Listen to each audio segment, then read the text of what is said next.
নমস্কার বন্ধুরা, সবাইকে সুস্বাগতম। কেমন আছেন সবাই? নিশ্চয়ই ভালো আছেন। আমি আবার হাজির হয়েছি আপনাদের দুয়ারে নতুন কিছু নিয়ে।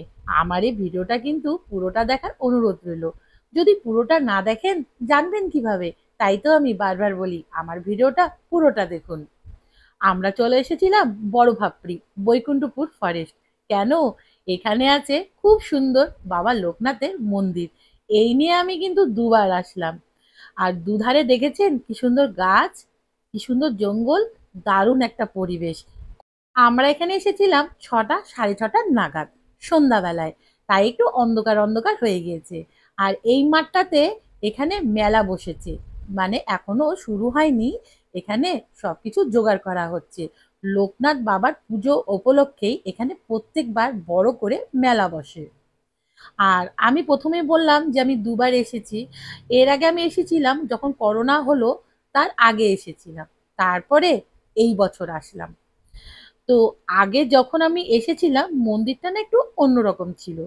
এই বছর যখন আমি আসলাম দেখছি মন্দিরটা খুব সুন্দর করে ওনারা বানিয়েছেন। যেহেতু বাবা লোকনাথ পুজো আছে, তার জন্যই মন্দিরের বাইরে ভেতরে এত লাইটিং করেছেন উনারা। এখানে দেখছি এসে, যেহেতু পুজো আছে তার জন্য ভেতরেও প্যান্ডেল করছে, বাইরেও করছে, লাইট লাগাচ্ছে। তার জন্যই এত জোগাড় বেশ লাগে এখানে আসলে। আর যেহেতু বাড়ির থেকে এখানে আসতে বেশিক্ষণ সময় লাগে না, তাই এখানে আসাই যায়। আমরা তো তারপর মন্দিরের ভেতরে আসলাম। ভেতরেও কিন্তু এখানে ছোট ছোট কয়েকটা মন্দির আছে, বেশ সুন্দর লাগে। ওই যে বললাম যেহেতু পুজো, সেই উপলক্ষেই এত লাইটিং করেছেন ওনারা। আর আমরা যেহেতু সন্ধ্যাবেলায় এসেছিলাম, তখন তো সন্ধ্যার সময়, তাই বাবার সন্ধ্যা দেওয়ার সময় হয়েছে, তাই এখানে জোগাড় করা হচ্ছিল। আমরা এখানে কিছুক্ষণ বসেছিলাম, খুব সুন্দর লাগে। আর এইসব জায়গায় আসলে তো কার না মন ভালো হয়ে যায়, সবার মন ভালো হয়ে যায়। আর আমি তো প্রত্যেকবারই বলি আমাকে এরকম জায়গা বেশি ভালো লাগে, তাই তো আমি বারবার আসি এইসব জায়গায়। মনটাও ভালো হয়ে যায়। আর মন্দিরের চারদিকটাও খুব সুন্দর। যেহেতু পুজো তাই মন্দিরের ভেতরেও প্যান্ডেল করা হয়েছে। তারপর তো মন্দিরের পাশ দিয়ে আমি একটু ঘুরে নিচ্ছি। আর যখন লোকনাথ পুজো হয় তখন না ভীষণ ভিড় হয় এখানে। তখন এত সুন্দরভাবে ঘোরা যায় না। এটা হলো সময়সূচি।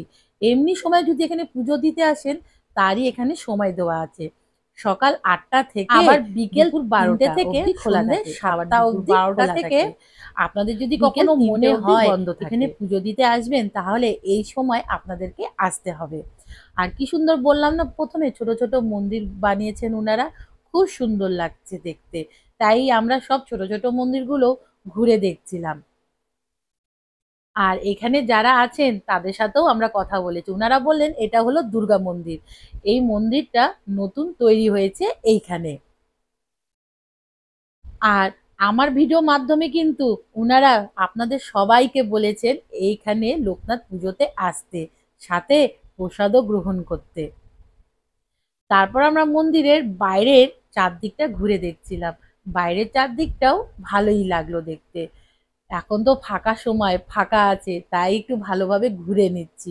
আপনাদেরও আমার মতন ইচ্ছা হলে সন্ধ্যাবেলায় সকালবেলায় এসে ঘুরে যেতে পারেন, ভালো লাগবে। ভেতরে এসে দেখছি কি সুন্দর একটা কাঁঠাল গাছও আছে। তারপরে তো আমরা মন্দিরের সামনে চলে আসলাম। আর বাড়ির কাছেই কিন্তু এই মন্দিরটা, আপনারা কিন্তু চলে আসতে পারবেন, ভালো লাগবে। আর যদি ভাবেন লোকনাথ পুজো ভিড় হবে, এমনি সময়ও কিন্তু আসতে পারেন। ওই যে সময়টা দেওয়া আছে, সেই সময় এখানে চলে আসবেন। তারপরে আমরা মন্দিরের বাইরে চলে আসলাম। এখানকার পরিবেশটা না সত্যি খুব সুন্দর। বিশেষ করে এই সন্ধ্যাবেলায় যখন আমরা আসলাম, সন্ধ্যাবেলায় না আরো ভালো লাগছিল।